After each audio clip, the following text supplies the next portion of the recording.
Kila nchi inayohosti mashindano ya AFCON kuna fedha inapaswa kuilipa CAF kama sehemu ya maandalizi.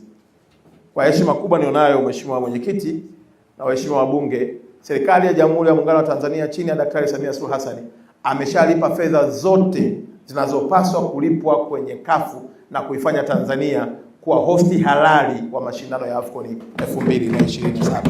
Na hapa tunaongelea takriban dola milioni 32.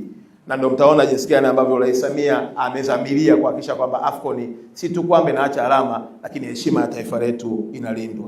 Kwa hiyo nitaka kuhakikisha tu kwamba Mheshimiwa Mabula kwamba haya yote yako kwenye mpango kazi, wote tunawasiliana. Ndio maana nina uwezo wa kuelezea habari ya ujenzi wa barabara ya TARURA, nina uwezo wa kuelezea habari ya ujenzi wa TANROADS, nina uwezo wa kuelezea habari ya Wizara ya Ardhi, Nyumba na Makazi.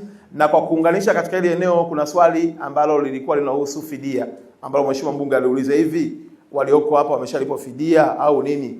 Nikuhakikishie tu kwamba Mheshimiwa mkuu wa wilaya yuko hapa na Mheshimiwa mkuu wa mkoa, na kwa mahusiano yale ya kushirikiana, serikali tayari imeshalipa fidia takriban ya bilioni 2 na wamepata nafikiri miezi 2 iliyopita. Lakini pia sasa hivi tunakimbizana kwa ajili ya fidia hizi barabara, kuhakikisha kwamba hizi barabara zinazokwenda kujengwa pia na wananchi wanapata fidia yao, ili wanapoondoka wasiwe na mgogoro na serikali yao.